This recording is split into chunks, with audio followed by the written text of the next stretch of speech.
자, 디모데전서 두 번째 시간입니다. 1장 12절에서 17절 봤는데 제목을 이렇게 정해봤어요. 은혜의 크기가 신앙을 결정합니다. 즉 은혜의 사이즈가 요만하면 신앙도 요만하고요, 은혜의 사이즈가 이만하면 신앙의 사이즈도 이만하다는 그런 뜻이에요. 자, 스승인 사도 바울이 자신의 영적 아들인 디모데에게 쓴 편지라고 그랬습니다. 2주 전에 우리는 이 편지 앞부분에서 기독교 신앙의 목적이 사랑이다라고 하는 것을 보았어요. 1절 5절 말씀이었는데, 이 교훈의 목적은, 아직 기독교도라는 이름도 없었어요. 이 교훈, 예수 그리스도를 믿는 이 교훈의 목적이 뭐냐? 청결한 마음과 선한 양심과 거짓 없는 믿음, 우리의 내면에 있는 것들이죠. 이것으로부터 나오는 사랑이다 그랬어요. 사도 바울이 한 말입니다. 이 교훈의 목적은 사랑이다. 꽝 도장 찍었어요. 따라서 우리가 신앙생활을 하면 할수록 어떠한 일이 우리 가운데 일어나요? 사랑이 우리 속에 충만해져 가야 돼요. 따라서 하나님께서 지으신 세상 만물을 바라보면서 점점점 더 사랑스러워져 갑니다.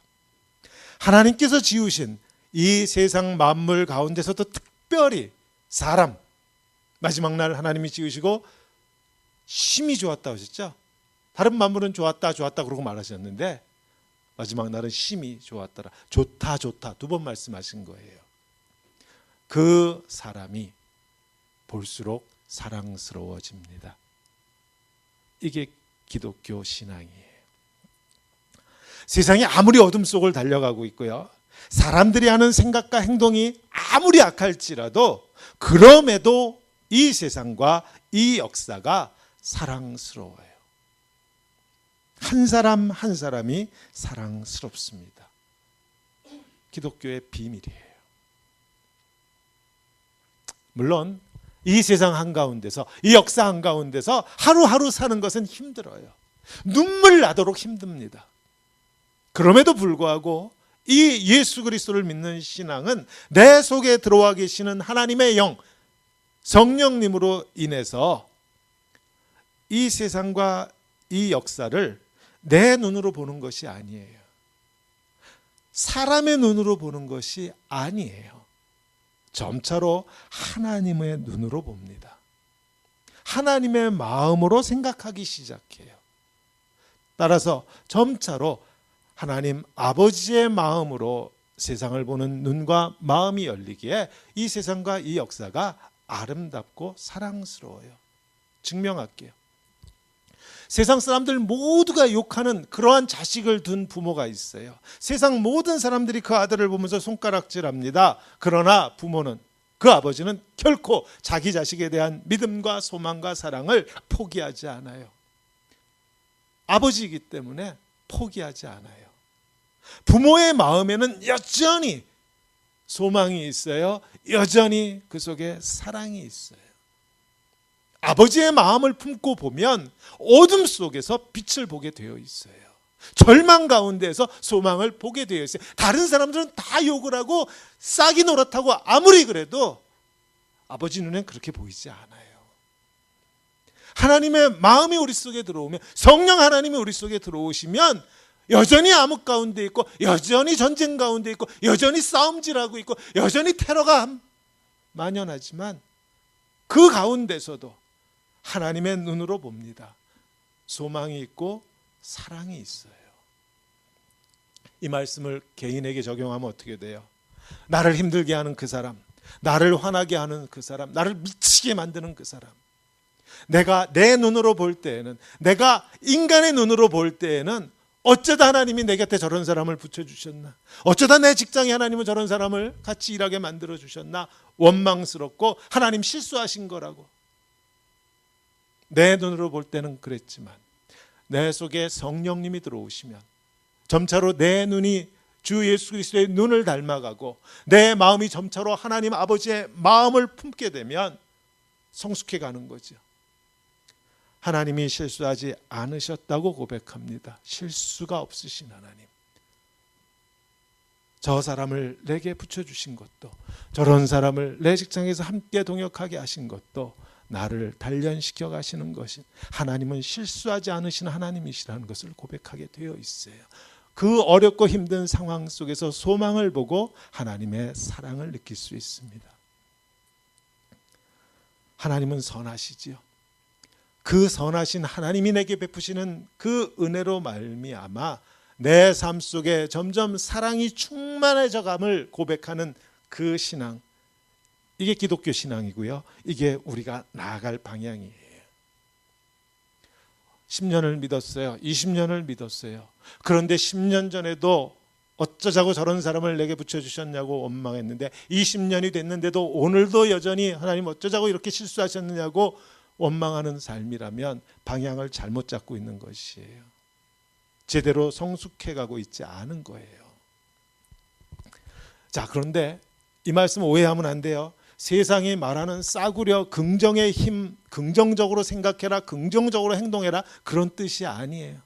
세상엔 포지티브 띵킹 그래가지고 그거 가르치고 그거 뭐 가서 세미나 해가지고 돈 많이 버는 사람들이 있더라고요.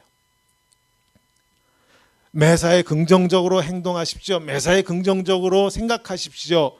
그렇게 노력하고 애쓰라고 제가 이 강단에서 귀한 시간 허비하는 거 아니에요. 매사에 긍정적으로 행동하고 생각하면 삶이 행복해집니다. 그러니까 긍정적으로 살려고 노력하십시오. 복음 아니에요, 그거. 긍정적인 삶이 긍정적으로 생각하고 긍정적으로 긍정적으로 행동하고 하는 것이 내가 행복해지기 위한 수단과 방편이 되면 그거 예수 없이도 얼마든지 할 수 있는 거잖아요. 예수 없어도 얼마든지 포지티브 띵킹 할 수 있는 거잖아요. 예수님은요, 자기 자신이 행복해지려고 십자가 지지 않으셨어요. 예수님은요, 자기 자신이 행복해지기 위해서 세상을 긍정적으로 바라보려고 노력하신 분이 아니세요. 노력하지 않으셨어요. 애쓰지 않으셨어요. 근데 단 하나, 예수님의 가슴에 하나님 아버지의 마음이 들어와 버리니까, 성령 하나님이 예수님 안에 충만하게 역사하니까 그렇게 볼 수밖에 없는 거예요. 어둠 속에 빛이 보이고요, 절망 속에 소망이 보이는 것이에요. 안 보려고 눈을 감아도 보이는 것이에요. 광야를 걸어가고 있는데 내가 혼자가 아니라고 하는 것, 주님이 내 곁에 함께 하신다고 하는 그거, 성령님이 내 속에 들어오시면 인정하지 않을래야 인정하지 않을 수가 없고요, 고백하지 않을래야 고백하지 않을 수가 없어요. 포지티브 띵킹, 긍정적으로 생각해라, 행동해라, 그런 뜻 아닙니다. 하나님 아버지의 가슴에 성령님이 내 속에 들어오시면 이런 일이 일어나고요, 이건 포지티브 띵킹 정도가 아니에요. 계속해서 봅니다. 자, 사도 바울이 아들과 같은 디모데에게 예수 믿는 신앙의 목적이 사랑이다라고 이야기한 것은 사도 바울 눈에 이 땅과 이 역사가 그렇게 보인다라는 뜻이죠. 사도 바울이 자기 자신의 삶과 사역과 신앙을 되돌아보면서 생각해 보니까 나는 그렇게 못 살았어. 자기는 그렇게 살지 못했지만 내가 열심히 노력해서 공부하고 깨달았더니 기독교 신앙의 핵심은 사랑이야. 그러니까 디모데야, 나는 그렇게 살지 못했지만 너는 그렇게 사랑으로 충만한 삶을 살아라. 지금 그런 뜻으로 말하는 게 아니에요. 사도 바울은 이 사랑의 삶을 살았어요. 아버지 학교 가면은 많은 아버지들이 그렇게 자식들한테, 아들한테 말한답니다. 아들아, 너는 이 아빠처럼 살지 말아라. 아빠는 내 삶이 후회스러운데 너는 예수 믿고 잘 신앙생활해라. 이런 아빠들 많아요. 사도 바울이 디모데에게 지금 그런 식으로 말하는 게 아니라는 것이에요. 그런데 이게 말이 되냐 생각을 좀 해보자고요. 사도행전의 말씀을 통해서 우리가 지금까지 봤어요. 사도 바울이 예수를 만나, 부활하신 예수 그리스도를 만난 이후에 그 삶이 어떠한 삶을 살아왔는지 우리가 이제 다 아는데, 정말 사도 바울이 어떻게 이렇게 말을 할 수가 있을까? 기독교 신앙의 목적이 사랑이라고. 이 역사와 이 세상이 사랑이라고. 사도 바울이 경험했던 그 역사와 사도 바울이 살았던 그 환경과 그 모든 조건이 과연 사랑할 만한 것이었는지. 고생만 직사하게 했잖아요. 파워포인트 준비 안 했습니다. 고린도 후서 11장인데요. 제가 읽을게요. 뭐 여러 번 제가 사도 바울 하면서 읽은 거기 때문에 들으시면 또 그 구절이구나 그러실 거예요. 사도 바울이 이렇게 자기 자신을 소개하고 설명해요. 내가 수고를 넘치도록 하고 옥에 갇히기도 더 많이 하고 매도 수없이 맞고 여러 번 죽을 뻔하였으니 유대인들에게 40에서 하나 감한 매를 5번 맞았어. 39대씩 5번 맞았어요. 유대교 율법이 40대 이상 때리지를 못하게 돼 있어요. 아무리 죽을 죄를 졌어도요. 맥시멈 최고형이 40대까지 때리는 거였어요. 근데 그걸 5번 맞았어. 근데 유대인들이 40대를 안 때리고 39대만 때렸어요. 왜 그랬겠어요? 중간에 실수해서 41대를 때릴까 봐. 숫자를 잘못 세서 한 번을 더 때리면 율법을 어기는 게 돼버리잖아요. 그래서 하나를 빼고 39대를 때렸어요. 혹시 실수해서 한 대를 더 때렸어도 40, 율법을 넘어가지 않으려고 2대를 더 때리는 실수는 하지 않을 거라고 생각한 거죠. 그래서 40에서 하나를 뺀 39대씩 맞는 매를 5번을 맞았어요. 그것도 모자라서 3번 태장으로 몽둥이질을 했어요. 1번 돌로 맞았어요. 3번 배가 파선했어요. 일주야를 깊은 바다에서 지냈어요. 구원하러 오는 사람이 없었어.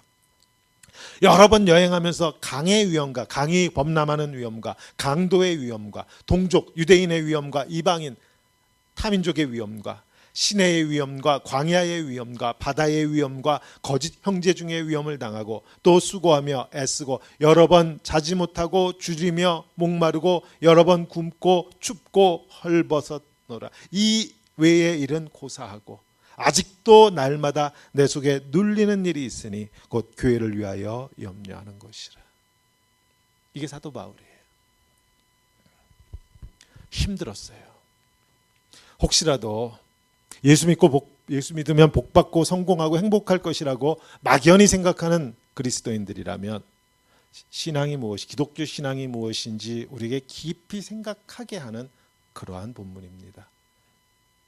신앙의 선진들, 우리의 신앙의 선배들이 어떤 길을 걸어갔는지, 예수 믿고 사는 삶 힘들지 않은 게 아니었어요.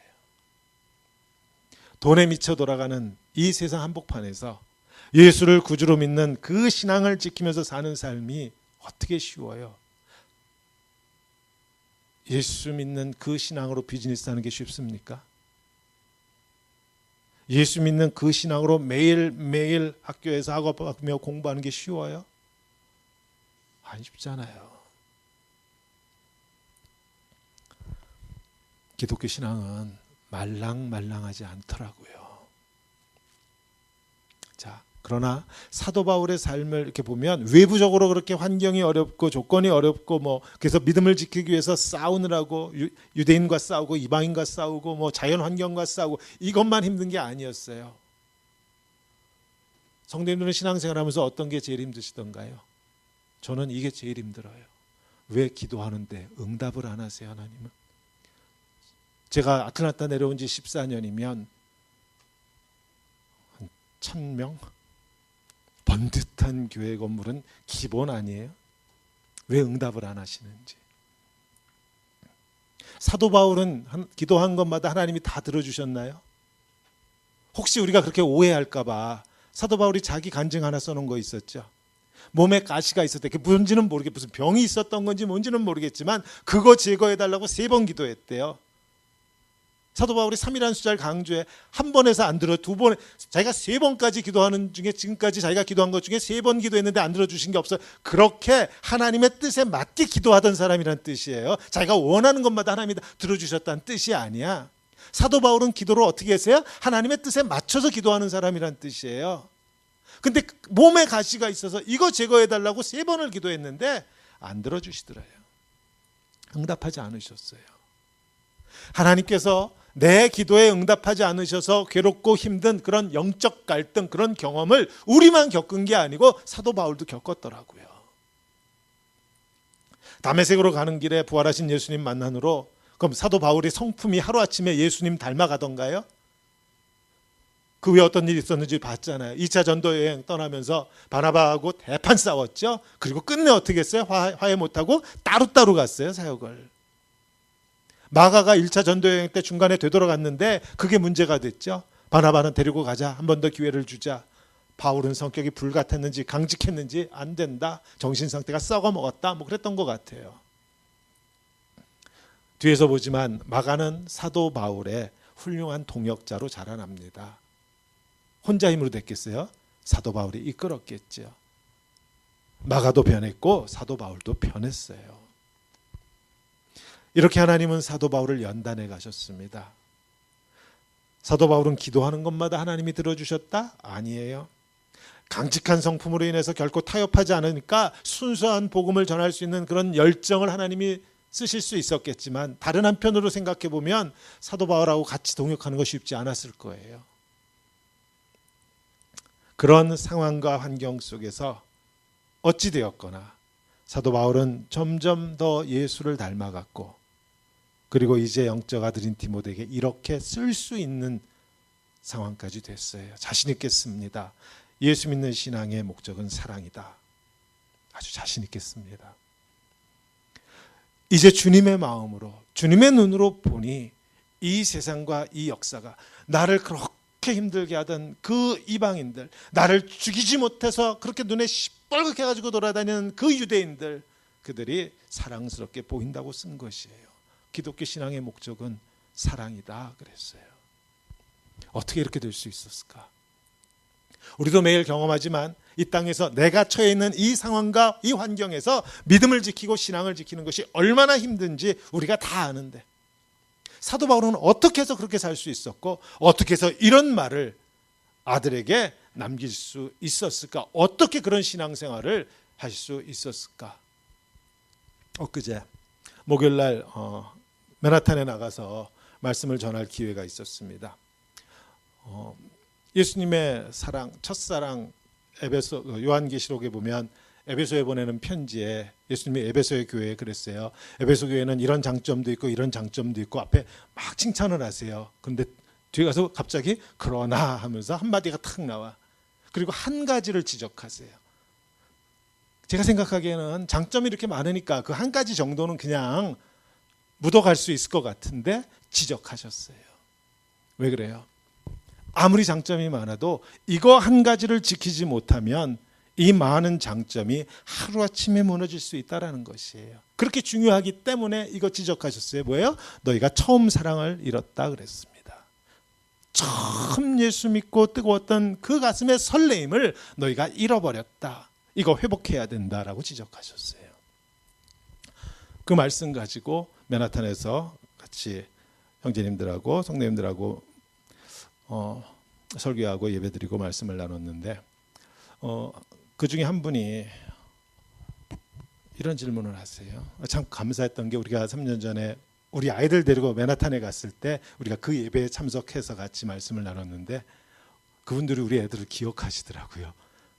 그 아이들 많이 왔을 때 그 목사님이시잖아요. 그러면서 아는 척을 해주셔서 참 고마웠는데, 이런 질문을 해요. 목사님, 그럼 어떻게 하면 예수님을 향한 첫사랑을 늘 간직할 수 있습니까? 어떻게 하면 늘 성령으로 우리가 충만할 수 있습니까? 어떻게 하면? What should I do? 방법 좀 가르쳐 주세요. 그러시더라고요. 우리 일상의 삶으로 이 질문을 바꾸면 어떤 거예요? 어떻게 하면 결혼 후에도 연애 때처럼 항상 그렇게 설레는 마음을 가지고 살 수 있느냐, 그 질문이에요. 성령 충만 별거 아니잖아요. 예수 처음 믿었을 때 내 가슴이 뜨거웠던 그것을 어떻게 하면 계속 내가 유지하면서 신앙생활할 수 있습니까?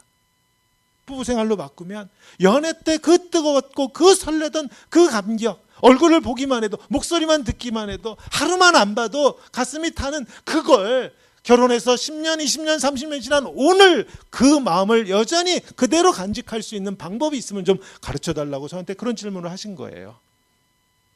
그걸 알면 왜 부부가 시험에 들고 쌈질을 하고 이혼을 하고 하겠어요? 아무도 모르니까 오늘도 이 땅에 그런 불화가 있는 거겠죠. 혹시 제가 그걸 알면 저는 떼돈을 벌 거예요. 전 세계 세미나를 인도하러 다닐 겁니다.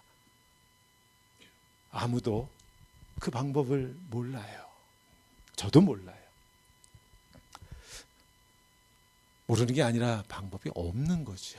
방법론적으로는 이렇게 하면 성령 충만할 수 있습니다. 저렇게 하면 3박자, 스텝 1, 스텝 2, 스텝 3 이렇게 하시면 부부가 연애 때처럼 그런 마음을 늘 간직하고 사실 수 있습니다. 없으니까.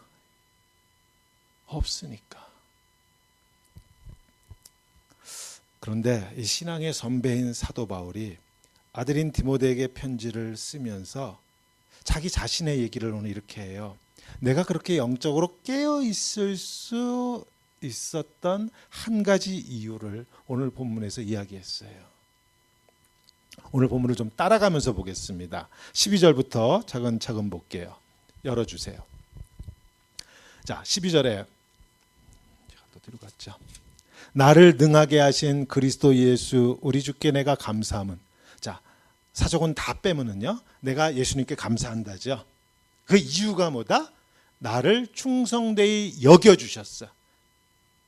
여겨주신 거예요. 그러니까 내가 충성된 거예요? 안 된 거예요? 안 된 거예요. 자식이 효자라고 엄마 아빠가 입에다, 우리 애는 참 효자야. 아이는 그 말을 들을 때마다 얼굴이 빨개지는 거죠. 우리가 주님한테 충성되지 못했는데도 불구하고 주님은 우리를 충성되다고 여겨주셨다라는 것이에요. 구원이 이거예요. 칭의 그러죠. 의롭다고 칭해 주시는 것이에요. 우리가 죄악 가운데 머리털부터 발끝까지 새빨갛게 죄예요. 근데 주님이 뭐라고 그러세요? 하나님이 하나님의 아들 예수를 자기 하나님의 아들이라고 인정해서 예수를 믿는다고 그러니까 하나님의 눈에 우리가 어떻게 보여요? 하얗게 보이는 것이에요. 빨간색이 흰색으로 변한 거 아니에요. 우린 여전히 죄 가운데 살아요. 근데 하나님 눈에 하얗게 보여요. 옛날에는 이게 무슨 말인지 몰랐는데 자식을 낳고 나니까 알겠더라고요. 자식을 낳으면 알아요. 우리 애는 효자라고. 우리 교회에 있는 성도님들 대부분이 저한테 와서 그렇게 말씀하세요. 다 저한테 와서 자식 자랑들 하세요.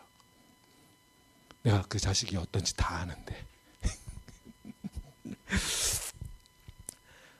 자, 그 다음에 뭐였죠? 충성되이 여겨주시고 그리고 또 모자라서 내게 직분을 맡기셨다 그래요. 또 직분 그러니까 목사, 장로, 집사, 뭐 선생님 이런 직분이라기보다요.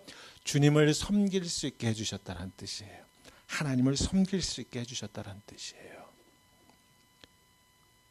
성도님들도 이게 감사하게 느껴지세요? 주님이 나를 충성스럽다고 여겨주시고 그래서 하나님을 섬길 수 있도록 사명도 주시고 직분도 주시고 봉사할 수 있도록 교회 일찍 나와서 주보 하나를 나눠주는 것도 포함해서 설거지 봉사하는 거 하나를 포함해서 교회만이 아니에요. 직장에서 함께 일하는 동료들을 위해서 커피 하나를 타고 차가 없는 직원을 위해서 내가 라이드를 하고 하나님이 이것을 내게 맡기셨다라고 하는 그러한 의식을 가지고 내가 주를 섬기듯이 이렇게 교회를 섬기고 성도를 섬기고 이웃을 섬길 수 있도록 하나님이 나를 충성되이 여기셨고 내게 이렇게 섬길 수 있는 길을 열어주셨다. 이게 감사하게 느껴지시냐고요. 힘들어요. 왜 목사님은 나한테 자꾸 이런 것만 시키는 거야? 사도 바울은 그 한 가지 한 가지를 향해서 이렇게 아들에게 말합니다. 내가 감사한다고. 만약에 사도 바울이 결혼을 안 했기 때문에 해당 사항은 없지만 사도 바울이 자기 아내에게 쓰는 편지에서 이렇게 썼으면은요, 제가 고개를 갸우뚱할 거예요. 입에 발린 말 하는 거 아니야? 뭐 이렇게. 제가 우리 와이프 앞에서는 이렇게 척하잖아요. 거룩한 척. 아들 앞에서는 못 하겠더라고요. 아이 앞에서는 못 하겠더라고요. 사도 바울이 디모데에게 편지 쓰면서 그럽니다. 내가 감사한다 그럽니다. 사도 바울이 감사했어요. 하나님 앞에 내게 일을 맡기시고 사명을 주시고 하나님을 섬기게 하는 그 주님이 감사했어요. 근데 사도 바울이 감사한 이유가 있었어요. 그 다음 절에 보니까 뭐라 그랬어요? 내가 전에는 어떤 사람이에요? 비방자요, 박해자요, 폭행자였으나. 우리가 다 알죠? 전에는 예수쟁이를 잡아들이고 핍박하던 자였어요. 그렇게 예수를 대적하던 나였는데 그럼에도 불구하고 주님이 어떻게 하셨어요? 긍휼을 입혀주시고 믿지 아니할 때 알지 못하고 행한 것이라고 용서해 주셨다라는 것이에요. 예수님 십자가에 죽으시면서 그랬죠. 저들이 자기들이 하는 일이 뭔 일 하는지 모른다 그러셨잖아요. 내가 알지 못하고 있던 그때 했던 그 모든 것들을 용서해 주시고 내게 긍휼을 베푸시고. 근데 내가 어떤 죄? 비방자요, 박해자요, 폭행자요. 내가 용서받을 수 있는 위치에 있는 사람이 아니라는 뜻이에요. 그런데 나를 용서해 주셨어요. 용서해 주셨을 뿐만 아니고 하나님을 섬길 수 있도록 하셨어요. 그러니 내가 감사하지 않을 수가 있겠느냐 그런 뜻입니다. 계속해서 13절 이어합니다. 14절 우리 주의 은혜가 그리스도 예수 안에 있는 믿음과 사랑과 함께 은혜가 믿음과 사랑과 함께 넘치도록 풍성하였도다. 내가 받은 은혜는 설명할 수가 없을 정도로 크다란 뜻이죠. 그러면서 미쁘다 모든 사람이 받을 만한 이 말이에요. 미쁘다, sincere, 신실하다, 변함이 없다 그런 뜻이에요. 모든 사람이 받을 만한 이 말, 모든 사람에게 동일하게 적용되는 이 말이 어떤 말이에요? 그리스도 예수께서 죄인을 구원하시려고 임하셨다, 이 땅에 오셨다. 요 말을 끝나자마자 바로 이어서 여기서 끝나면 안 된다는 듯이 여기서 피어리어드를 딱 끊으면 안 된다는 듯이 뭐라 그래요? 그리스도 예수께서 죄인을 구원하시려고 세상에 왜 넘어갔어? 그리스도 예수께서 죄인을 구원하시려고 세상에 임하셨다 하였도다. 죄인 중에 내가 괴순이라. 급하게 치고 들어가서 하는 말이에요. 슬라이드 넘어갈까 봐. 내가 괴수다 그럽니다. 내가 괴수다. 우두머리다. 죄인을 구원하시려고 이 땅에 오신 주님을 생각하면 사도 바울은 늘 주님 앞에 드리는 고백이 있었다라는 것이에요. 세상에 죄인이 많아요. 하나님이 구원해 주셔야만 하는 죄인이 이 땅에 많아요. 그런데 아무리 둘러봐도 사도 바울 눈에 자기보다 더 큰 죄인은 없다라는 것입니다. 자기보다 더 큰 죄인은 없다라는 것이에요. 그리고 이어지는 말이 그랬죠. 16절에 그러나 내가 긍휼을 입은 까닭은 하나님께서 나를 용서해 주신 까닭은 나를 구원하신 까닭은 예수 그리스도께서 내게 먼저 일체 오래 참으심을 보이사 나를 오래 참으신 걸 보여주셨어. 많은 사람들한테. 나 같은 죄인 중에 괴수한테도 오래 참으시고 나를 구원해 주시는 걸 많은 사람들한테 보여주셨어. 왜? 주를 믿어 영생 얻은 자들에게 본이 되게 하시려고. 이게 무슨 말이에요? 그냥 죄인이라고도 할 수 없는 죄인 중에 괴수라고 할 수 있는 나와 같은 사람까지도 주님께서 용서해 주고 구원해 주셨으니 그것도 모자라서 하나님을 섬길 수 있는 그러한 자리에까지 세워주신 그런 주님이시라면 이 은혜가 본이 된다. 무슨 말이에요? 예수님께서 용서해 주지 못할 사람은 없다는 뜻이에요. 예수님께서 용서해 주지 못할 그런 죄인은 없다라는 뜻이에요. 나도 용서받았는데. 성도님들의 고백입니까 이게? 저는 이게 제 고백이에요. 제 같은 사람이 구원을 받았기 때문에요. 저 같은 사람한테 하나님이 자기를 여셨고요. 자기 아들을 보내셨고요. 예수를 믿어서 구원받을 수 있는 길을 여셨으면은요. 이 땅에 구원 못 받을 사람은 한 사람도 없습니다. 저는 죄인 중에 괴수예요. 사도 바울이 말하는 은혜는요. 자신이 주님 앞에서 얼마나 죄악에 가득 찬 인간인가 지금이에요. 인간인가 하는 것을 깨닫고 인정하는 것에서 출발했습니다. 설교 듣고 예배 끝나고 나면서 목사님 은혜 받았습니다. 오늘 아침에 남편이 미워가지고 죽겠가지고 한바탕 싸우고 왔는데 어쩌면 목사님 오늘 예화에서 그렇게 콕 집어서 내 마음을 시원하게 해주시는지 이런 게 아니라는 말이에요. 은혜가. 사도 바울이 오늘 말하는 은혜가 어떤 거예요? 은혜를 깨닫고 나면 내가 죄인 중에 괴수라는 게 깨달아져서 가슴에 통곡이 일어나는 것이에요. 설교 말씀을 듣고 나면 혼과 영과 관절과 골수를 찔러 쪼개는 것만 같아서 어쩔 줄을 몰라. 그게 은혜라는 것이에요. 내가 죄인 중에 괴수라고 하는 그것이 깨달아져서 어찌할 바를 몰라 하는 그것이 은혜라는 것이에요. 은혜를 깨달으면 내가 얼마만큼 큰 죄인인가 하는 것을 아는 것이에요. 따라서 성경이 말하고 기독교가 말하는 은혜는 내 가슴을 아프게 합니다. 아픈 거예요. 스펄전 목사, 영국의 유명한 목사님이에요. 설교로 유명하시고 스펄전 목사님이 어느 날 울고 계시더래요. 서재에서. 그러니까 사모님이 또 설교 준비하다 또 혼자 은혜 받고 저러나 보다. 또 하나님이 오늘 무슨 은혜를 주셨길래 저렇게 설교 준비하면서 저렇게 펑펑 울고 있나. 그래서 이제 물어보러 들어가셔가지고 왜 우냐고, 또 하나님이 무슨 은혜를 주셨냐고 그렇게 질문했대요. 근데 스펄전 목사님이 이렇게 답변하신답니다. 설교 준비하면서 내가 십자가를 바라보는데, 십자가를 묵상하려고 하는데 아무리 저 십자가를 바라봐도 마음에 감동이 없어. 맹맹해. 아무 느낌이 없어. 저 같았으면이 아니라 맹맹한 날이 대부분이죠. 그게 문제인 줄조차 모르죠. 스펄전 목사님은 그게 문제라는 걸 아셨던 거죠. 왜? 깨어 있었으니까, 민감하니까. 십자가를 바라보고 감동이 없고 맹맹한 그 자체가 문제가 아니고요. 내가 그렇게 맹맹한 것이 문제라는 것조차 모르는 게 문제죠. 십자가를 바라보아도 아무런 감동이 없는 자기 자신을 보면서 가슴 아파했던 거예요. 사실은 깨어있는 거죠. 늘 주님을 사랑하고 싶어요. 순종하고 싶죠. 주님에 대한 그 첫사랑을 늘 가슴에 간직하고 싶지요. 예수 그리스도 말씀만 들어도, 그 이름만 들어도 가슴이 뛰고 설레던 그게 그립죠. 그리스도인이면 당연한 겁니다.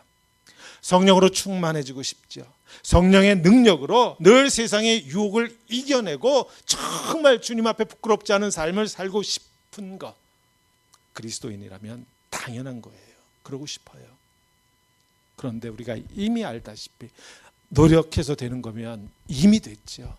우리의 노력과 우리의 정성으로 그게 되는 거면 이미 되었죠. 우리의 마음이 내 마음대로, 내가 원하는 대로 움직여주질 않아요. 마음은 원하는데 내 손하고 발은, 내 입은 전혀 엉뚱한 걸 말하고 엉뚱한 행동을 하잖아요. 미안하다 말하려고 생각했는데 얼굴을 보는 순간 입에서 툭 하고 튀어나오는 말은, 엉뚱한 말이 튀어나오는 거 다 경험하시잖아요. 스펄전 목사님의 그 예화를 저는 제 예화로 바뀌면 뭐 다 많이 아시죠? 제 예화.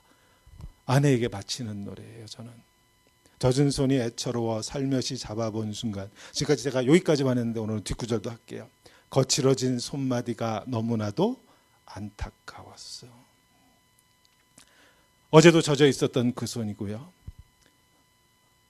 어제는 못 봤고 오늘은 보이는 그런 손이 아니에요. 그 손 어제도 있었어요. 어제도 젖어 있었어요. 그리고 어제도 봤어요. 그 손 사실은. 근데 봤는데 보지 못한 거죠. 근데 오늘은 보여요. 똑같은 손이에요. 똑같이 젖어 있는 손인데 어제 못 본 게 오늘 보여요. 이거 어떻게 설명해야 돼요? 눈이 뜨여졌다라고도 설명하고요. 새로운 세계가 열렸다라고도 설명하죠. 뭐 차원으로 다른 차원, 새로운 차원의 세계가 내 눈앞에 활짝 열린 거잖아요. 마치 어제까지 그 자리에 없었던 것처럼 그 손이. 그리고 나도 모르게 내 손이 나아가서 살며시 잡아본 순간, 참 시인은 시인이에요. 요 살며시란 단어가 없으면 이거 완전 꽝이에요. 꽝. 자신 있게 꽉 잡을 수 있는 손이 아니란 뜻이잖아요. 죄진 것처럼. 혹시라도 내가 이렇게 잡는데 손을 뺄까 봐 두려워서 살며시 잡아보는 순간 두려움이 가득한 거죠. 혹시 거절할까 봐. 지은 죄가 있으니까. 다시 앞으로 돌아가 우리가 했던 질문입니다. 어떻게 하면 매일같이 그런 마음을 품고 살 수 있는가? 어떻게 하면 매일같이 성령 충만한 삶을 살 수 있을까? 어떻게 하면 우리는 방법을 찾지만 방법은 없더라고요. 왜? 마음이라는 게 통제되는 것이 아니기 때문에. 그리고 그런 날은 어느 날 슬며시 찾아오더라고요.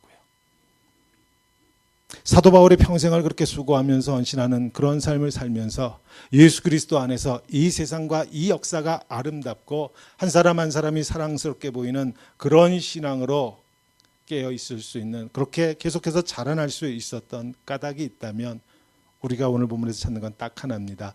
사도 바울은 자기 자신이 죄인 중에 괴수였음을 잊지 않았습니다. 이거 하나예요. 스펄전 목사님 예로 돌아가면 십자가의 의미가 무엇인지 그것을 묵상하는데 게으르지 않았던 것이에요. 십자가를 바라보고 내 가슴이 맹숭맹숭한 그것이 문제라고 하는 것을 늘 붙잡고 있었다라는 것이에요. 아내에게 바치는 노래의 예로 이야기하면 때로는 싸워요. 때로는 언성을 높이기도 하고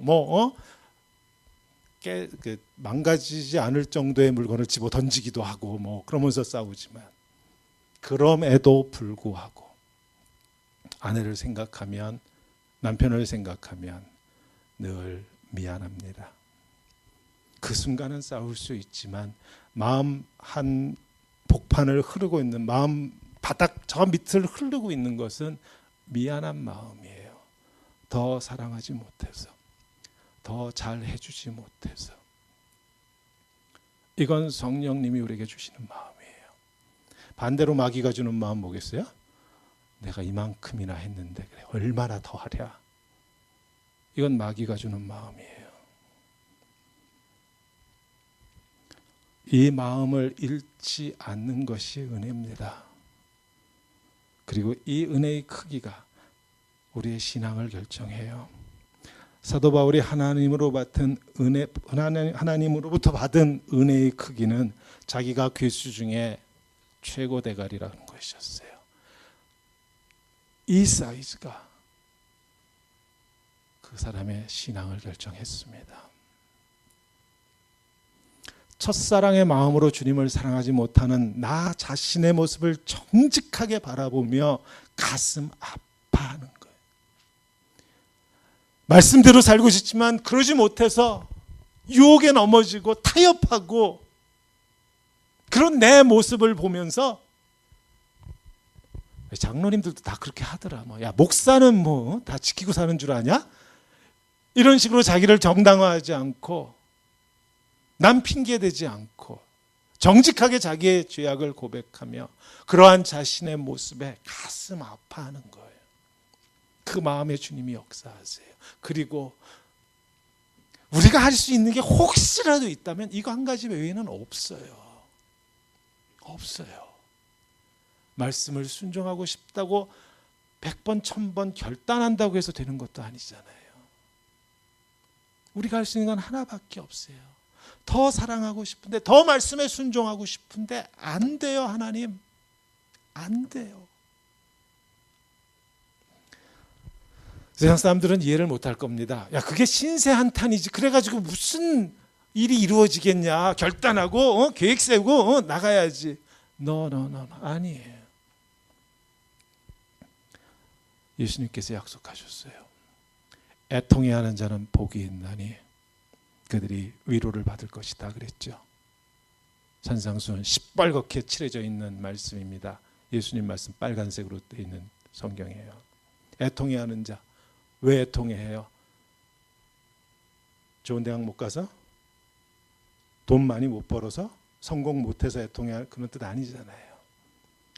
하나님의 말씀에 순종하지 못해서 십자가를 바라보는 내 가슴이 감동이 전혀 없고 삭막한 광야 같아서 어쩌다 내 마음이 이렇게 됐는지, 하나님께서 짝지워 주셨음에도 불구하고 더 사랑해 주지 못하고 크게 안타까워서 애통해하는 자는 복이 있나니 어떻게 해요? 위로를 받을 것이다 그랬어요.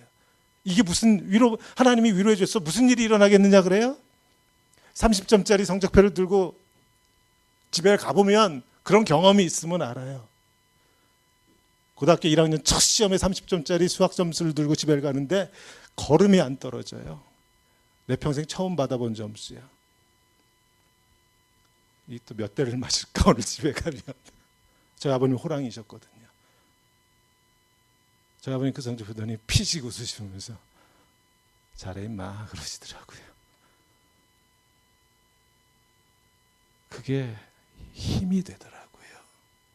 매 한 대가 힘이 되는 게 아니고 내 등을 툭툭 쳐주시면서 괜찮아 처음이니까 이놈아 더 잘해 라고 하시는데 그 위로가 힘이 되더라고요. 내가 주님 앞에 주님 말씀대로 살지 못해서, 주님 말씀에 더 순종하지 못해서, 야 장로들을 봐라, 목사들을 봐라, 뭐 다 그렇게 사는 거지, 어떻게 말씀대로 살고 말씀대로 어떻게 비즈니스 하면서 사냐라고 말하는 그 심령엔 주님이 찾아오셔서 하실 말씀이 없지만 말씀에 순종하지 못해서 자기 자신의 가슴을 치며 통곡하는 목사가 이 십자가 앞에서 가슴에 감동이 없어서 울며 통곡하는, 그때 주님은 찾아오셔가지고 괜찮다고 다시 일어나라고, 우리에게 그게 필요한 거잖아요. 주님이 내 무슨 일을 해결해 주시는 것이 아니고 나를 다시 일으켜 주시고 나로 한 걸음을 더 움직일 수 있도록 해주시는, 그게 필요한 거잖아요. 그거 해주시겠다고 약속하셨어요. 언제? 애통해하는 자에게는 복이 있나니.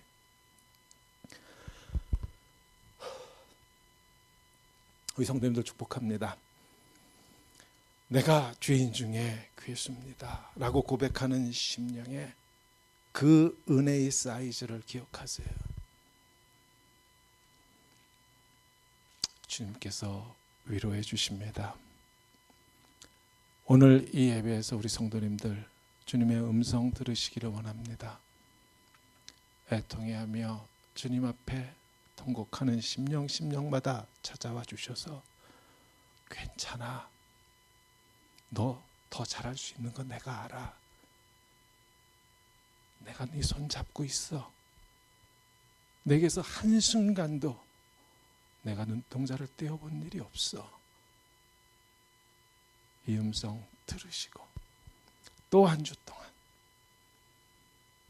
하나님의 크신 은혜 가운데 힘차게 뛰어가는 복된 한 주간 다 되시기를 우리 주님의 이름으로 축원합니다.